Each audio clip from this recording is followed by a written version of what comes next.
You ever wonder if a single number could, tell the whole story of a life? I'm not just talking about measuring it, but actually defining its purpose. Well, get ready, because we're about to dive into a story that does exactly that. So take a look at this. 0.187859, on and on it goes. At first glance, it just looks kind of random, right? Another one of those endless decimals. But here's the thing. A number like this doesn't just appear out of nowhere. It wasn't dug up from some dusty old textbook. It wasn't spit out by a supercomputer.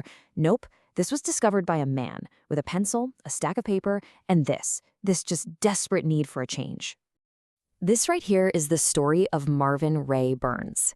He was a guy who felt like his life was just slipping away until he found meaning and a real legacy hiding in the oscillating beauty of an infinite series. It's an incredible journey, really, from total despair to this amazing discovery. Okay, so to really get the discovery, you've got to understand the man before the discovery. Long before he was known for any kind of mathematical constant, Marvin Ray Burns he was just feeling completely and utterly lost.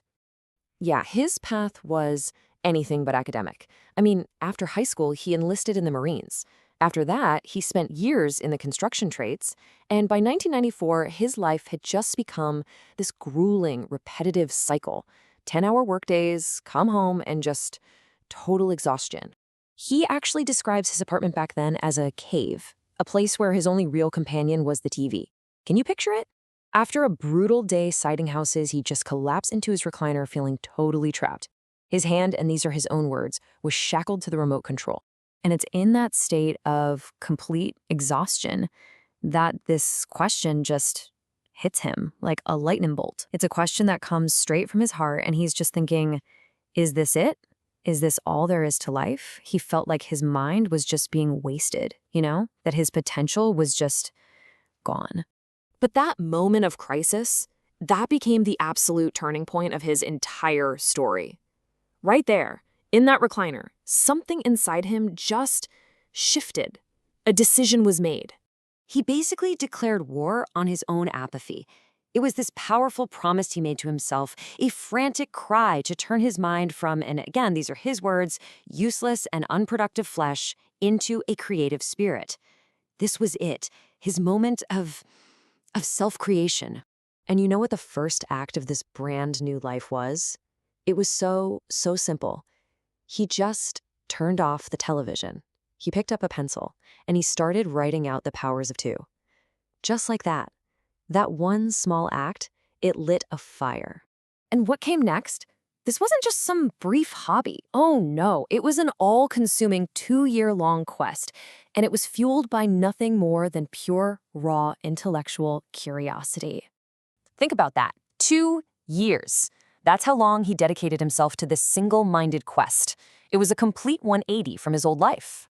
And get this, he did it all without any fancy equipment. No computers, no advanced calculators. His tools were the most basic things you can imagine. Stacks of paper, pencils, and his own imagination just running wild.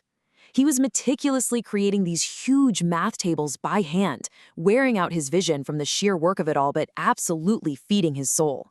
So after 2 years of this relentless, manual, painstaking calculation and exploration, he found something. A pattern, a limit, a brand new number that, as far as anyone knew, no one had ever defined before. So what he was exploring is something called an alternating series. It's a specific kind of mathematical pattern where you add a number, then you subtract the next, then you add the next one, back and forth. His obsession, the thing that drove him, was figuring out what happens to the total sum if you just keep doing that forever. Let's break down how this actually works. Okay, so you start at -1. Then you add the next term, and the sum jumps way up to about 0.4. But then you subtract the next term, and bam, it gets pulled all the way back down, even past -1. It just keeps doing this, jumping back and forth, back and forth. It never, ever settles down. You can kind of think of it like a pendulum, right? The sum just swings back and forth forever. And this is the absolute key, it never goes past 2 very specific boundaries. It's trapped in this kind of mathematical dance, always staying between these 2 invisible walls, these 2 limits. And these are those two boundaries. The sum gets infinitely close to both of these numbers, but it never actually lands on either one. It just gets closer and closer. And what Marvin Ray Burns had discovered was the upper limit, the ceiling of this infinite oscillation. And so it was named the MRB constant in his honor. But, discovering this number, it was so much more than just a mathematical curiosity. For Marvin, this was the answer. The answer to that desperate question he'd asked himself in that recliner all that time ago. This was his purpose. I mean, just look at this transformation. In his own words, he went from being chained to the remote control to becoming the discoverer of a mathematical constant. He didn't just find a number, he found his legacy. So, why does this all matter?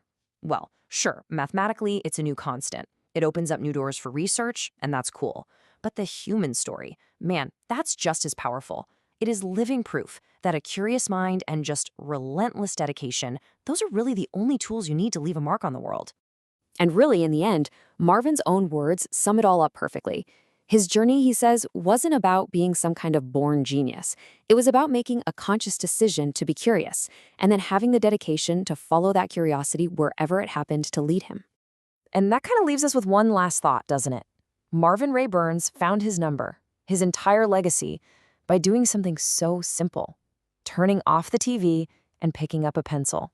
It really makes you wonder, what legacy is waiting inside of you if you just decide to finally start looking?